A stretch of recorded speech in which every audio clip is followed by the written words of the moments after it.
Om Swastiastu. Selamat malam kepada Bapak dosen Ketut Sunarwijaya SEMSI dan rekan-rekan sekalian. Kami dari kelompok 4 akan mempresentasikan materi mengenai mampu menjelaskan dan memahami laporan laba rugi dan informasi yang berhubungan. Sebelumnya, izinkan kami memperkenalkan diri terlebih dahulu. Nama saya Iputu Andi Mardika Putra, nomor absen 15. Dan saya Nimadina Anyasari, absen 16. Baik, di sini saya akan menjelaskan materi yang pertama. Yang pertama adalah pengertian laporan laba rugi.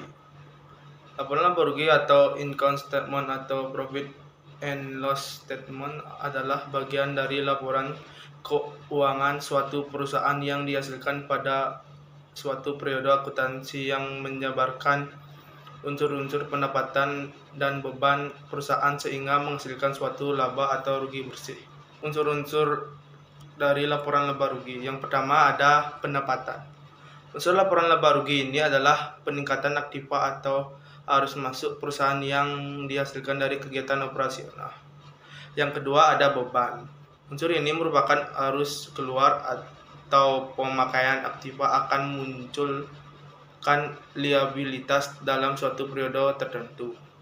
Yang ketiga ada keuntungan atau profit.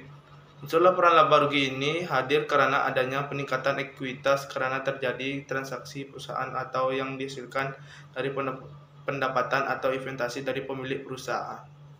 Yang kelima ada kerugian atau loss. Sementara untuk unsur kerugian, yaitu penurunan ekuitas karena adanya transaksi yang dilakukan oleh perusahaan atau akibat dari beban di pendistribusian kepada pemilik perusahaan. Fungsi-fungsi laporan laba rugi ada dua. Yang pertama ada dijadikan bahan evaluasi keuangan.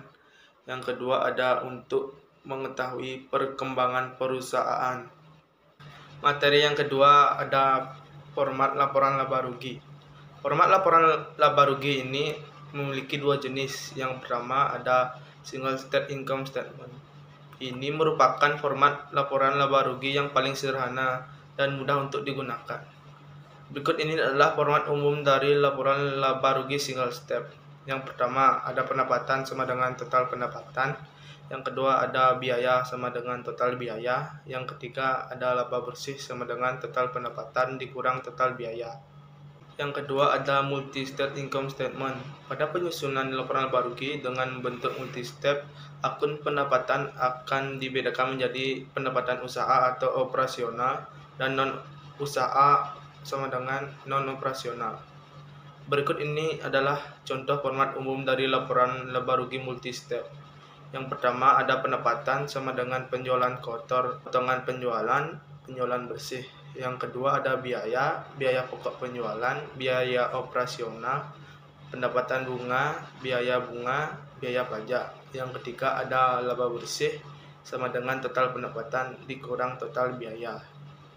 Materi yang ketiga yaitu mampu memahami laporan-laporan pos-pos tidak biasa. Pos-pos tidak biasa adalah pendapatan dan pengeluaran yang timbul dari peristiwa atau transaksi yang merupakan bagian dari kegiatan normal, tetapi atas dasar sifat ruang lingkup atau karakter yang jarang terjadi, maka perlu disajikan secara terpisah dalam catatan atas laporan keuangan atau asas bruto dengan tujuan agar pos-pos tersebut dapat digolongkan ke dalam pos-pos yang mempengaruhi laporan laba rugi periode berjalan. Pos-pos tidak biasa yang mempengaruhi laporan laba rugi periode berjalan yaitu ada 4 bagian. Yang pertama ada penurunan nilai aset tetap. Yang kedua ada biaya restrukturisasi. Yang ketiga ada operasi dalam penghentian. Yang keempat ada pos luar biasa. Dan adapun pos tidak biasa yang mempengaruhi laporan laba rugi periode sebelumnya yaitu ada 2. Yang pertama ada kesalahan, yang kedua ada perubahan dalam prinsip akuntansi. Baik, materi selanjutnya akan dijelaskan oleh teman saya. Baik, di sini saya akan melanjutkan materi dari teman saya yaitu laba lebar saham.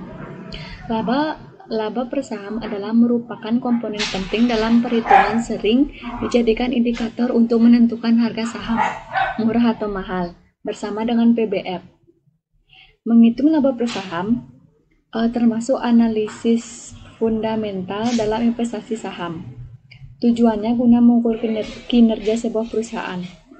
Nah, di sini ada pun rumus laba per saham, yaitu EPS sama dengan laba bersih jumlah lebar saham beredar.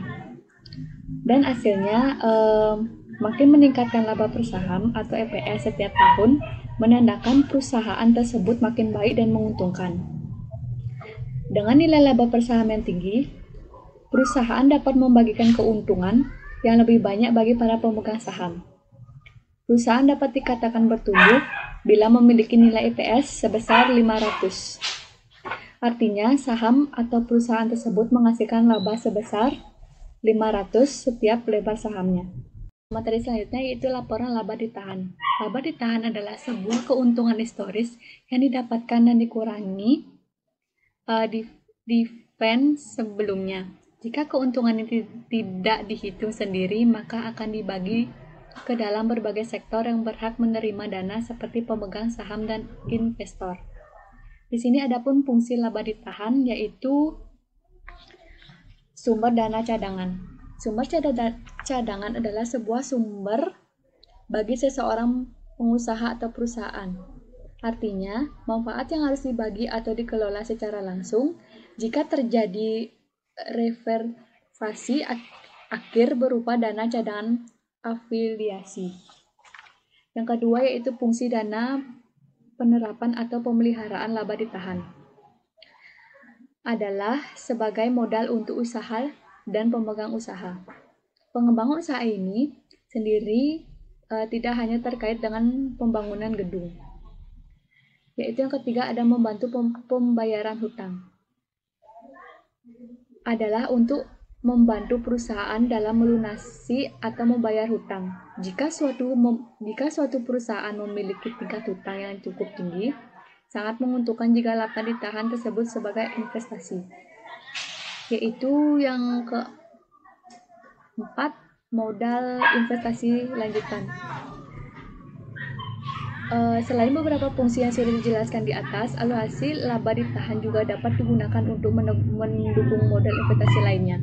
Misalnya, satu perusahaan dapat membeli saham pada investasi lainnya dan menerima dana dari pembelian. Dan di sini ada pun cara menghitung laba ditahan. Yaitu yang pertama, hitung laba kotor. Laba kotor sama dengan angka penjualan dikurang laba penjualan dikurang harga pokok. Yang kedua, hitung laba operasional, yaitu laba operasional sama dengan laba kotor dikurang biaya operasional. Yaitu yang ketiga ada hitung laba bersih sebelum kena pajak.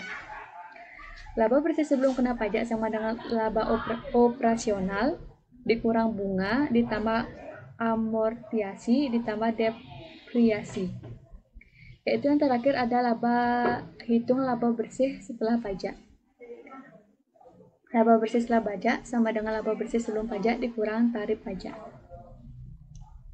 Dari keenam yaitu mampu memahami laporan ekuitas pemegang saham. Ekuitas pemegang saham adalah laporan keuangan yang berisikan modal saham perusahaan dan perubahan yang terjadi terhadap saham perusahaan. Dan ada pun 3 kategori berikut biasanya muncul pada kelompok ekuitas pemegang saham, yaitu yang pertama ada modal saham, yang kedua ada tambahan modal distori, yang ketiga ada laba ditahan. Nah, laporan ekuitas pemegang saham biasanya disajikan dalam format sebagai berikut, yaitu yang pertama ada saldo pada awal periode, yang kedua ada penambahan, yang ketiga ada pengurangan, dan yang terakhir ada saldo pada akhir periode. Materi terakhir, laba komprehensif. Laba komprehensif adalah suatu laporan keuangan usaha yang keberadaannya digunakan untuk evaluasi keberhasilan performa dari bisnis dalam waktu tertentu. Adapun elemen-elemen laba rugi komprehensif, yaitu yang pertama ada penghasilan. Penghasilan merupakan kenaikan manfaat dari kegiatan ekonomi suatu usaha untuk periode waktu tertentu yang ditandai dengan aset yang bertambah dan adanya hutang yang menurun karena usaha yang berjalan bukan dari suntikan modal. Nah, yang kedua ada beban. Beban adalah kembalikannya dari penghasilan. Beban merupakan kenaikan dari utang perusahaan yang disebabkan oleh menurunnya aset yang disebabkan oleh kegiatan bisnis perusahaan. Yang ketiga yaitu ada komponen lainnya. Komponen lainnya hadir juga berbagai komponen lainnya dari laba komprehensif, yaitu yang pertama ada laba dan rugi aktuarial atas manfaatan yang terjadi. Yang kedua, laba dan rugi laporan keuangan berasal dari entitas asing. Yang ketiga, laba dan rugi dari instrumen lindung nilai. Yang terakhir, selisih dari instrumen yang dicatat pada aset tetap dan aset tidak terwujud. Yaitu yang terakhir ada fungsi laba rugi komprehensif. Yang pertama ada pinjaman modal. Yang kedua ada manajemen perusahaan, yang terakhir ada investasi. Kelompok kami jika ada kesalahan dan kekurangan mohon dimaklumi. Sekian dan terima kasih. Om Santi Santi Santi Om.